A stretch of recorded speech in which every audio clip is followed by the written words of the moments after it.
Violence in the media has become part of our daily life. Not only is televised violence a problem, violence in video games and movies has grown steadily over the years. In 1950, 10% of American homes had a television. Today, 99% of homes have a television. Now, why is this important? We know that the brain is plastic, meaning the brain is greatly influenced by what happens outside in our environment. Could media violence increase violence in children and adolescents? As we know, children are still forming their identities and can be greatly influenced by what they see in television and other forms of media.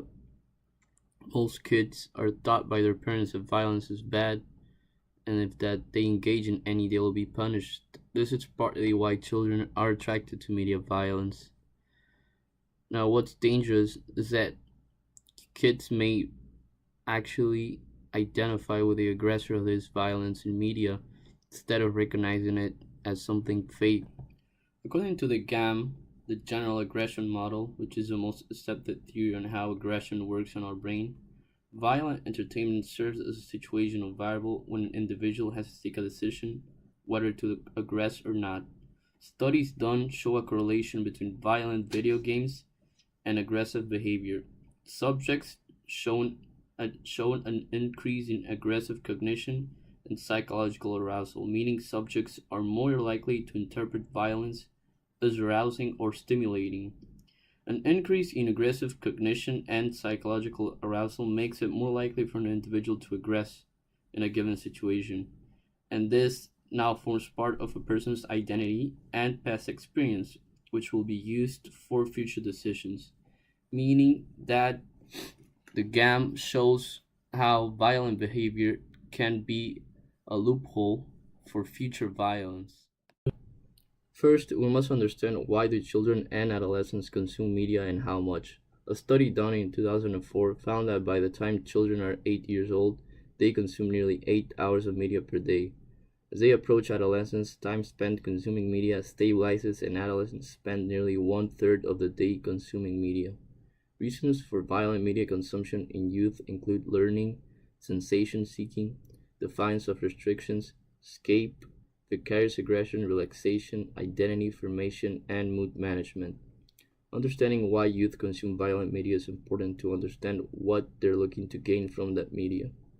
Adolescents consume violent media with the greatest frequency during the developmental period in which they respond to provocation situations with the greatest frequency of aggression. One theory is that adolescents become more aggressive, they become more attracted to activities that include aggression. A study in 1998 by Goldstein found that individuals who have a high need for sensation or arousal are attracted to violent imagery. Another study by Lynch in 1999 showed that following violent video game play, individuals high in trait hostility shown greater increases in epinephrine, heart rate, and blood pressure than those low in trait hostility. Therefore, research indicates that violent video games result in an increase in physiological arousal. The following footage shows two popular games, both in which you as the main character have to eliminate all the enemies. One is much more personal and exhibits gore, while the other game is focused much more on the number of enemies killed. Is where you are wrong.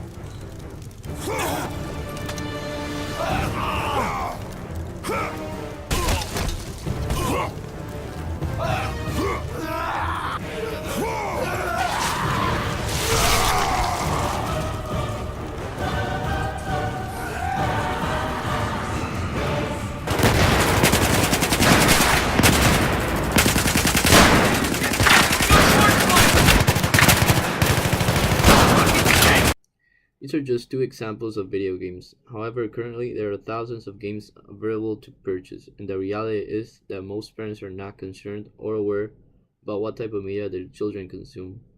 Violent video games pose another problem. In TV or in movies, viewers are able to make a choice to take the perspective of the victim or the killer. However, in violent video games, the player takes the perspective of the killer with no other option. Based on research on 2002 by Anderson and Bushman, there are three routes to aggression: through aggressive thoughts, through angry feelings, and through physiological arousal. There are numerous studies that show exposure to violent media can increase aggression through each of these routes. However, the cumulative long term effects of violence are of much more concern than the immediate effects. Longitudinal studies show evidence of a relationship between exposure to violent media as a child and aggressive or violent behaviors years later as an adult. For example, a study by Huseman in 2003 showed that children exposed to violent media at ages 8 to 9 were significantly more aggressive 15 years later as young adults. Numerous meta-analyses have studied media violence effects on aggression, yielding consistent results, all with different research design, different research groups, and different countries. They all lead to the same conclusion that exposure to violent media increases aggression. There are other negative effects associated with violent media consumption. Research by Gerber and Gross in 1981 show that heavy TV users, which is 4 hours or more per day, are more fearful about becoming victims of violence, more distrustful of others, and more likely to perceive the world as a dangerous and hostile place than light TV users. Research has also shown that people who consume a lot of violent media become desensitized, numb to the pain and suffering of others. After consuming violent media, people are less physiologically aroused by depictions of real violence. 6 decades of research on media violence effects show that on the short term, violent media exposure increases violent behavior by priming aggressive cognitions, physiological arousal, and imitation. In the long term, the development and integration of aggression-related scripts and desensitization to violence are the effect of violent media exposure. It is important to understand that exposure to violent media is neither necessary nor sufficient to cause aggressive or violent behavior, but it does increase the probability.